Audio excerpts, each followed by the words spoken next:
akkam jirtu kabajamtoota fi daawwattoota hordoftoota Oromiyaa Freedom Media nageenyi keenya kabajaa bakkuma jirtanitti isin haa ga'u jedha sagantaa gumaata irratti keessumaa kabajaa studio of mitti qabannee dhiyaannee jira keessumaan keenya kaardhallee obbo Galmeessaa Haji Shubbee jedhamu haga dhuma sagantaa keenya nu hordofaa jechuun afeerraa keenya akkam jirtu obbo Galmeessaa nagaa akkam jirtan isin baga nagaa gara yaamicha isti Oromiyaa Freedom Media isini taasise kabajanii gara keenya dhuftan isiniin jenna ulfaadha jedhaan illeeni Oromiyaa Freedom Media marra lammataatiif naafeeruudhaaf ulfaadha wayyama bula horaa jedha galatoomaa obbo Galmeessaa sagantaan irratti affeeramtan illee sagantaa gumaataati sababaan sagantaa gumaataa irratti illee isin yaamne isin affeerree fi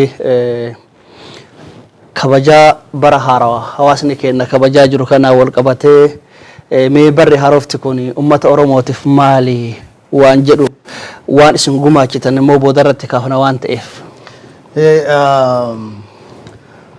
barri kunin ummata Oromootiif wanni inni godhu wanni inni walitti qabiinsa hidhannoo takkallee hin qabu jechaanii ummanni Oromoo waanuma takkallee wanni asirraa inni qabu takkallee hin jirtu seenatti illee hin jiru aadatti illee hin jiru maal jennaani Oromoon akkanumatti ofirraa ka'eetumaan gartee haguma murnummaan diqqaan tokko gartee bara chaartaraa jedhan san gartee ofirraa waan kana fidaniitiin uuman malee aadatti illee sirna gadaa keessatti illee gartee mootummaa Oromoo dabran keessatti illee wanni kun takkaa kabajameellee hin beeku waggaa kanallee uummanni Oromoo lakkaateellee hin beeku ganna haaraa inni jedhee kabaju kunin amma gartee waan hin jirre jechuudha aadaa Oromoo keessa hin jiru sirna tokkollee sirna Oromoo keessa hin jiru ammoo ilmi namaa gartee biyya jirutti fakkeenyaaf biyyoota kabajanoo akka amma Ameerikaanu keessa jiru kana keessatti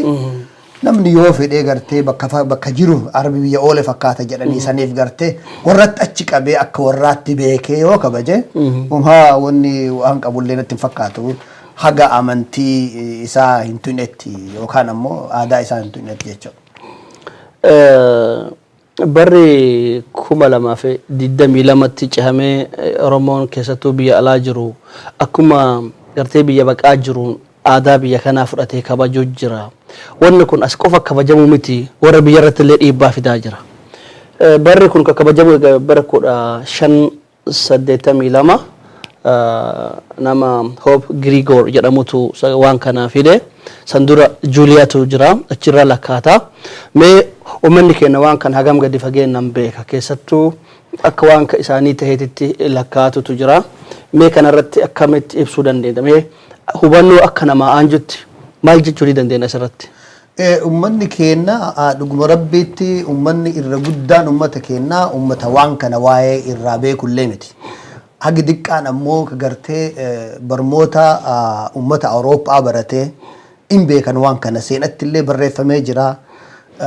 Namichi gartee warri Gregorian calendar ka amma 2022 amma seene kun lakkoofsi isaa akkuma ati jette gartee bara 1582 jechuudha 1582 bara san namichi kuni nama charchiiti gartee biyya Awurooppaatti charchiitti laalee lakkoofsi Juuliyaanii kaalendarri yookaan dhayni Juuliyaanii kun hin gartee dikko yeroo gartee isaanii Easter holiday Easter isaanii ayyaan isaanii kawaggaan gartee ayyaaneffatan sanii amba waliif fiduu hin dandeenye namuu gargaritti kabajatu lakkoofsi dikko lallaaqamaa waan ta'e huma dikko isii irraa jijjiireeti Juuliyaanii san irraa jijjiireeti ka amma lakkaatan kana deebisee jechuudha.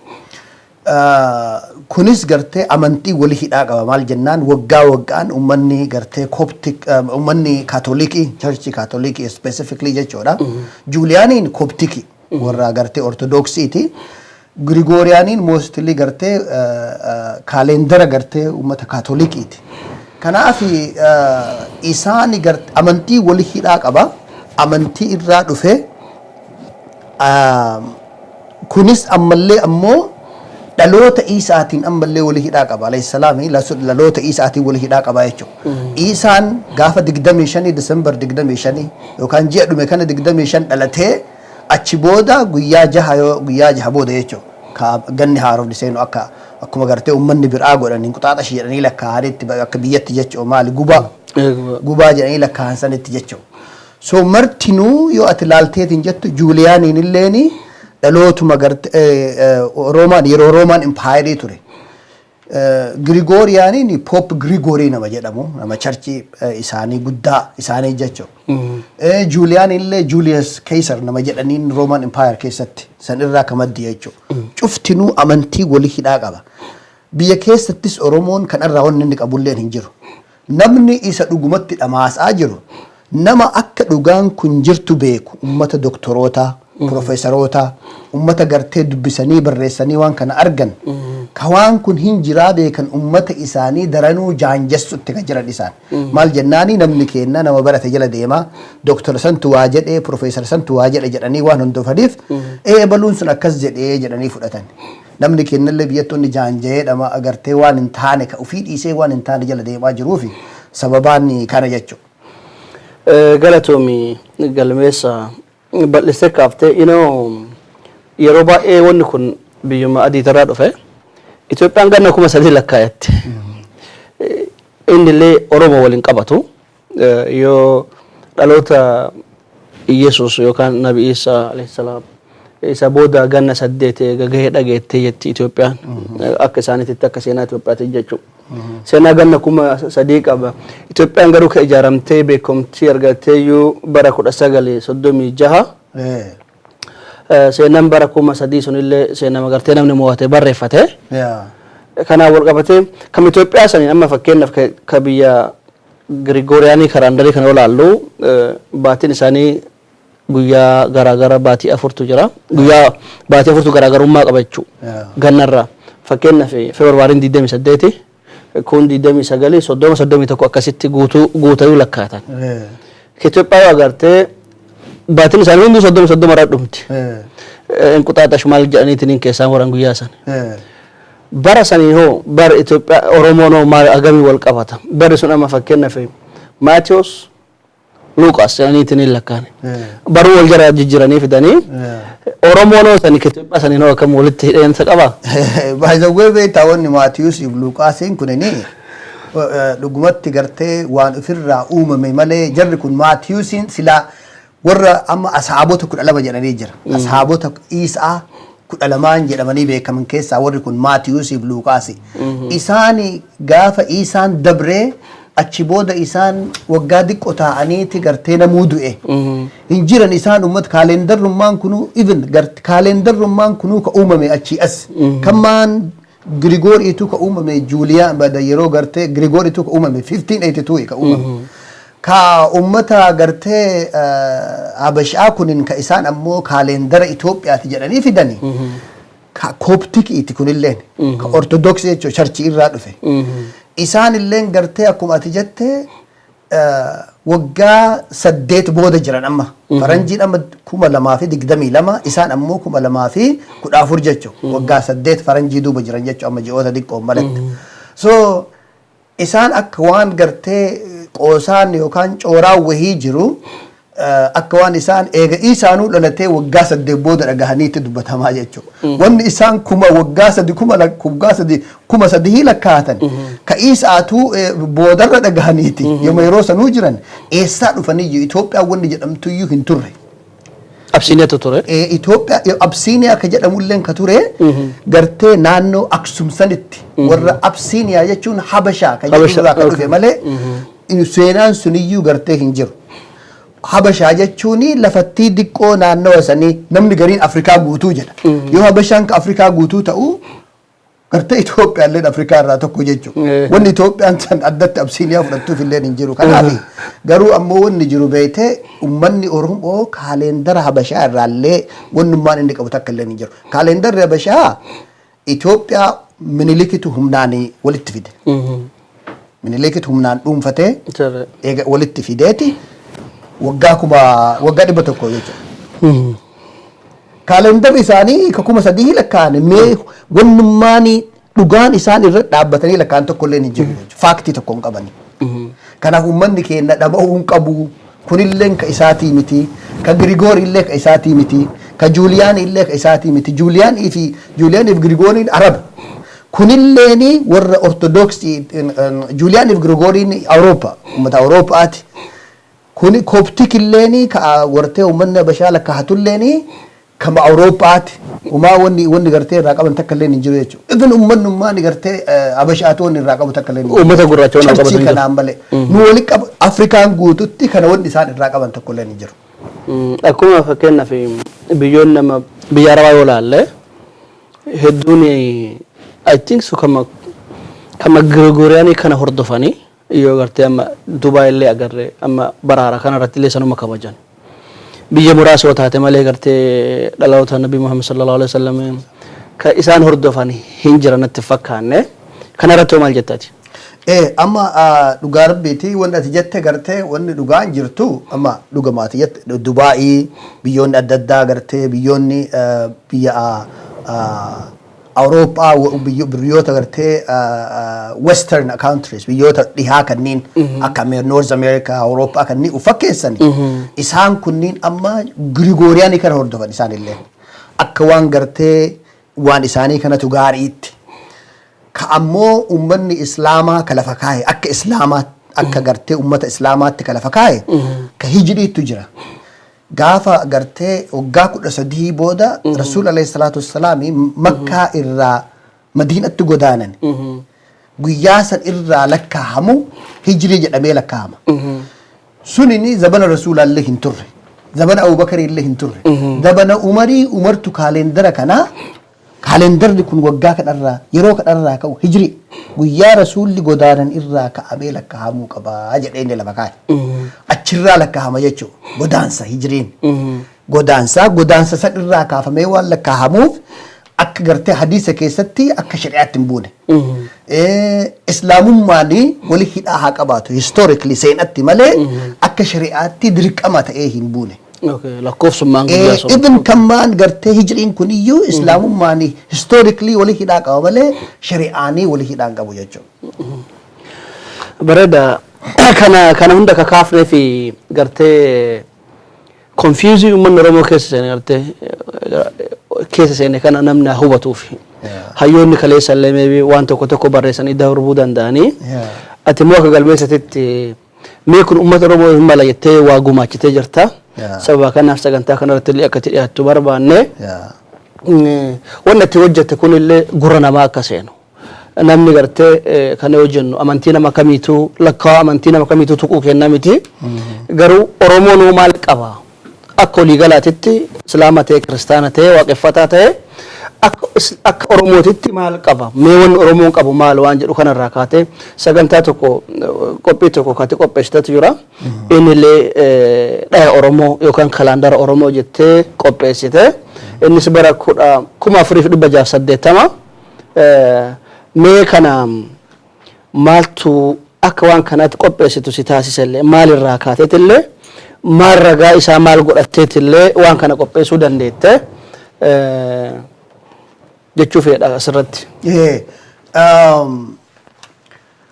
Gartee ani yeroo dheeraa waan kana qoradhe waa'ee gartee Oromoo kana waa'ee dheeraa yeroo dheeraa qoradhe amma fakkeenyaaf gartee hayyoonni arkeolojiin warri lafa qotee lafee baasuu warri gartee waan adda addaa qorattoonni Awurooppaa kunniin qorattoonni adda addaa waa'ee Oromoo jireenya Oromoo uummata kuushitti qabaniiti jireenya Oromoo kana waggaa 9,000 Oromoon akka gartee naannawa kana jiraataa ture akka as jiraataa ture. Waggaa 7,000 ammoo gartee akka gartee uummanni kun naannawa kana qotaa ture garbuu xaafii waan akkanaa kanneen gartee akka horataa ture dubbatan.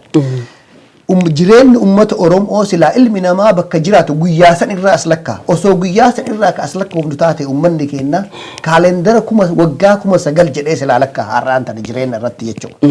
Haa ta'u ammoo mee gartee gaafa sirni gadaa uumame xumuramee bakka gahe irraa yoo laallee lakkoofsi an amma kaahe waggaa 4,680 jedhee adhaan kaahe waggaa kana kaahe bara kana keessa jechuudha. Gaafa ummanni Oromoo hayyoonni Oromoo constitutional experts warri jedhaniin ayyaantuu dabalatee isaan sunniini odaa roobaa irraa ka'anii osoma deeman osoo seera tuman odaa bultum dhufan as qubataniiti odaa gartee roobaatti qabxii 250 tumaniiti achi odaa kaawwanitti osoo itti dabalan dhufanii qabxii 50 wayii hafte odaa bultum kan irratti constitution qabxii 500 qabu gaafa murteessanii asit jedhan kana official ta'ama wanti cufte jechuudha. Amma seera godhata.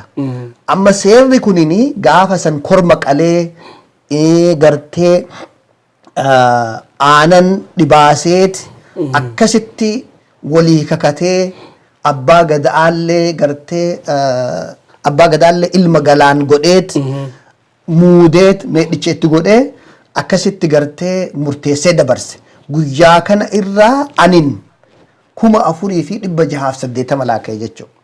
Akkamitti ta'uu danda'e waggaa gadaa 40 jira gadaa 40 dabre jechuudha. Gadaan 40 gadaan tokkochi gadaa waggaa 100 gadaa 100 fi gadaa 117 kaane lakkaa'e. Gadaan tokkochi waggaa 40 qaba. Kunis gadaan paartiin tokko waggaa 8 bulchee paartii kaanitti waggaa paartii 5tu jira. 5 wal gahee ka duraatti haga deebi'utti waggaa 40 xumurata jechuudha. Saayikiliin kuni guutuun isaa waggaa 40 gadaa tokko ta'a jechuudha. Gadaa meeqa jira? Gadaa 117. Gadaa 117 kana wal 40 yoo dhahamu waggaa 4,680 ta'a jechuudha. Officially silaa 7,000 hin ta'a waggaa meeqa kaalendarri Oromoo 7,000 hin ta'a. Gaafa odaa roobaa jalatti odaa roobaa jalatti aansan irraallee osoo lakkaa'ame waggaa kumoota hedduu ta'uun hin mala.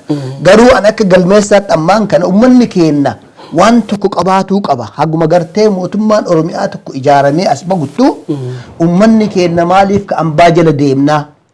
Guyyaa goototaa jennee waggaa haaraa jennee waan hin taane faranjitti ufiinee amantitti ufiinee maaliif kabajna kan jedhu waggaa dheeraa riisarchii godheet bakka adda addaa laaleetiin akkasitti gartee waan kana waggaa kana baase. Waggaa kana baasee akkasiin maxxanseetiin gartee namaallee hiraa ture. Kanatu kanaan nagahee jechuudha. Uummanni keenya kana qoratu, kana hordofu, kana baratu, kana gartee ka isaa godhatuu danda'uu qaba. Galatoomi illee akka Oromiyaa Freedom Miidiyaatitti wanni kun namni kennamee waan isa dhibee kana jalaa haa ba'u jenneetti akka itti dhiyaattee waan kana hawaasa ibsitu yaamicha sii taasifne. Ati amma baatii bitootessaa yookaan maarchirraa kaate lakkaa'uu kana kanuu akkamitti argattee bira geette? Ulfaadha Oromiyaa Freedom Media yeroo jalqabaatiif miidiyaan biraallee ka qopheesse kan akkanatti officially qophaa'ee uummanni keenya waan ofii baratuu qaba jettaniitiin gartee waan kana yeroo keessatti fudhattanii qopheessuu keessaniif hedduu ulfaadha isiniin jedha. Wanni gartee bitootessa ji'a bitootessaa yookaan maarch akka rakkoofsa warra faranjootaatti maaliif achirraa kaatee ka jedhu gaafiin deebii isaa urjii takka jira urjii lamii jedhamu. Urjii lamii jedhama beetaa triangular jedhaani faranjiin. Urjii lamii tanaa fi baatitu waggaatti marroo takka qofa waggaatti marroo takka walitti dhufti. Ji'a kana keessa walitti dhufti. Ji'a kana jalqaba irratti jechuudha. Bitootessa keessa. Ji'a biraa keessa walitti hin dhuftu. Oromoon laal lafaa miti samii gubbaatti urjii takkaaf urjii takkaa fi baatii walitti dhuftu guyyaa isii walitti dhuftu laalee achirraa lakkaa'ata. Amantii miti, charchii miti, masjidaa miti, waan takka illee miti. Kuni uumaa wal qabata jechuudha. Gartee uumaa wal qabata. Uumaa rabbiin uume gartee. Uumaa rabbiin uume wal qabata. Siyaasaa takka hin qabu. Amantii takka of keessaa hin qabu.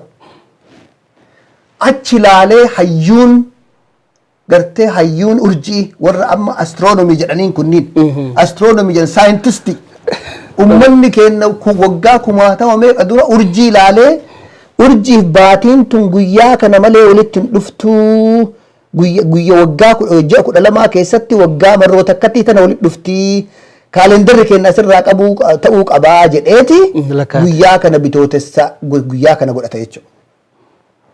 Kun osoo jiru kafanan jiinoo dinqisiifattee saayintistiin hedduun baaftee irraa haasoftu osoo jiru akkamitti gartee kaalendara habashoota minilikiitii fi kaan ka charchii kaan gartee warra faranjoota jala wani deemanii fi hin jiru jechuudha. Baay'ee galatame galmeessa yoo an xiqqaate akka wanti takka baatin lakkooftee beekta yoo san akkanatti naan galle lakkooftee barri kun bara kana inni lakkaanii himani. Akkas. Amma na yaadachiifte beektaa duubatti na deebistee waan yeroo san ta'e amma yoo ati qopheessitee barreeffamaan fiddee ilaalu na ajaa'iba. San qofaa miti gaanni Oromoo baatiin jechuun baatiin 27 dhuma. 27 dhufu miti guyyaan hunduu maqaa isaa qaba. Kanoo akkamii argachuu dandeette ati? Kana Oromoon dura guyyaa torbaanii hin qabu. Amma itti moggaafame malee. Oromoo amma ila 27 maaf ta'een gaafii bareeda. Wanni jabduun bakka kana jirti. Baatiin baatii yoo baatu jiini jechuudha. Baatii yoo baatu. Baatee bakka takkaa kaatee bakka biraa geettee bakka sanitti haga deebitutti guyyaa 27 irraa fudhata. Guyyaa 27 san lakkaa'ata Oromoon. Ilaalaal urjiif baatii hordofa jechuudha beeka.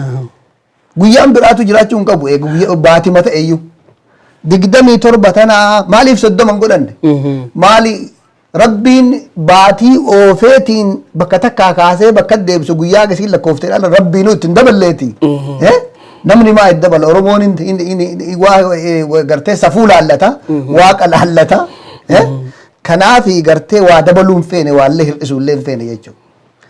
Guyyaaleen ammoo gartee kun waan uummata Oromootti kaahee guyyaan cufti hiikaa qaba. Amma fakkeenyaaf guyyaan duraa hin hiikaa irraa ka'a. Guyyaan hin jijjiiramu jechuudha. Akka lakkoofsa adda addaatti yookaan waamicha adda addaatti loqoda garaagaraa hin qaba yookaan ammoo maqaa garaagaraa qabaatuun hin qaba. Guyyaa arbaa fa'a jedhanii arbi maali? Guyyaa arbi hin beekama. San elephant. Arba yoo jedhan nam kun arba jedhanii amma gartee guyyaa akkasiisan dhalatee jedhan namni. Guyyaa leencaa dhalatee jedhan. Guyyaa soonsi maali guyyaa makinnii safaa gartee guyyaa akkanaa fa'aa dhalatee jedha namsun gartee guyyaa kana moggaatii qaba guyyaa 27 kana keessa namni dhalata jechuudha namuu guyyaa dhalatan keessatti feetu namni miiliyoona tokko guyyaa tokko dhalate maqama soonsaa qaba ka soonsa guyyaa soonsaa dhalate wanni isaa cufti akka soonsaa san fakkaata yookaan akka arbaa san ta'aa jechuudha akka arba jedhaniiti dubbatan jechuudha. Kana Oromoon moggaaseefi jechuudha. Dhugaa. Mee amma 27 egaa lakkoofne naannee ganna tokkoo guutu ji'a wayii dabala eessatti irraa dhate guyyaa 3 jara lakkaatu 5 ka Itoophiyaa mee irraa muraad deemti. Ka Gregorian kalandarii kana yoo laallu 28 irraa guyyaa 4 garaagarummaa qaba akkamitti guuta kenna hoo deemne. Keenya ji'a takka irra dabraa jedhani wanna kan akka gaarii illee ammallee qoradhee irra hin geenne specifically an hayyuu kaalendaraatii miti waan kana gartee hayyoota adda addaa irraa barreeffama adda addaa irraa gartee yookaan oral tradition jedhanii gartee namoota gartee hayyoota gaafatanii interview godhan fa'arraa caqaseet barreeffama tokko gartee akka Asbaarom Laggasee archaeologistoota barreessan Dr. Magarsaa Gammachuu Magarsaa fa'a kanneen gulaaleetiin waan adda addaa kanneen lallaalee akkasitti waan kana fiduu danda'e. Ammoo gartee guyyoonni haafan sadiin kunniin haafamu walitti dabalameetiin gartee waan tokko ji'a tokko irra dabraatiin gartee akka deemullee irraa hin dubbatanii ammoo akkuma beekamu ka faranjii leeppiya jedhee bira dabraa kun ammoo ka amaaraa ka gartee warra abashaa xaagumee maal jedhanii kanaafi kennalleen wama akkasiisan fakkaatu qaba jechuudha gartee waan kana adjustii godhuuf. Baay'ee bareeda. Kalandariin kunillee kunooti mee maal eessarratti argama kalandara kana amma argachuuf yoo namni bitachuu barbaade. Kaalendara gartee Oromiyaa Freedom Media irratti Oromiyaa Freedom Media dubbistanii karaa gartee qunnamtii ta'e cufaanii karaa saniin argachuu dandeettanii numa jenna. Yaa email qabnaa yoo Oromiyaa Freedom Media qunnamuu barbaadan bilbila illee jira namni peejii keenya irratti argachuu danda'a. Kanuma nu gama kennan gaafii isin qabnu xumuree jirra yoo yaada qabaatan hawaasa Oromootiif akka dhaamsatitti illee akka yaadatitti illee. Hawaasni Oromoo hawaasni keenna ani nama gartee ummanni hinaafi kama dhiiraaf dhalaa qofatti beeka namni waan ofii hin hinaafne namni waan ofiitti hin hinaafne namaa miti har'a jechuudha dhuguma rabbiitti ummanni keenna kaalendarri keenna amantii hin qabu. Siyaasaa hin qabu kaalendarri keenna uumaa wali hidhaa qaba kaalendarri keenna yooma siyaasaanillee wali hidhaa qabaate sirna gadaatii wali hidhaa qaba dhaaba tokkotti hidhaa hin qabu Januwaarii 1 2020 2022 20 maarroon kennaa miti maskaram 1 2014 2013 kennaa miti kabiraallee tokkolleen kennaa miti fakkeenyaaf amma maayaan ummata jedhaniin ummata Meeksikoo keessa jiraatu waggaa 5,000 lakkaa'atanii turan waggaan 5,000 kaalendarri isaanii waggaa 5,000 ummata biyya Afrikaa keessaa bahee dhufee as taa'ee waggaa 5,000 lakkaa'atu ummanni keenna maaliif Oromoon waggaa kana maraa eessaa fide jedhu qarummaa keenna diqqeessuu taate jechuudha. Kanaaf 4,680 miti sanii oluu ta'aa silaa yaada wanni an ammoo gartee anin gumaachee miidiyaan kunillee miidiyaa gumaataati jechaan gartee Oromiyaa Freedom Meediyaan sagantaa gumaataa irratti dhiyeessanii anillee gumaata dhiyeesse gumaata kana Oromiyaa Freedom Meediyaallee isni dhiyeesse kabiraallee yaada biraa yoo qabaate miidiyaatti as dhiyaadha yaada qabdan wanda asirratti dabaltan kanumatu boru deebi'ee gartee hayyoonni Oromoo qorattee gaafa mootummaan Oromoo jiraate kanumatti gartee kaalendara ta'a takkaa hin jijjiiramaa karaa hin diqqeeffamaa adda yoo waddee gartee nuti contributing goone dhokatee badee hafuun hin mala kanaaf ummanni keenya ufta'aa jenna ufta'aa waan keessan horadhaa kaanii gartee Oromiyaa Freedom Media dhugumaatti ulfaadhaa galatoomaa wayyamaa umrii nuu dheeradhaa guddadhaa dagaagaa jedha.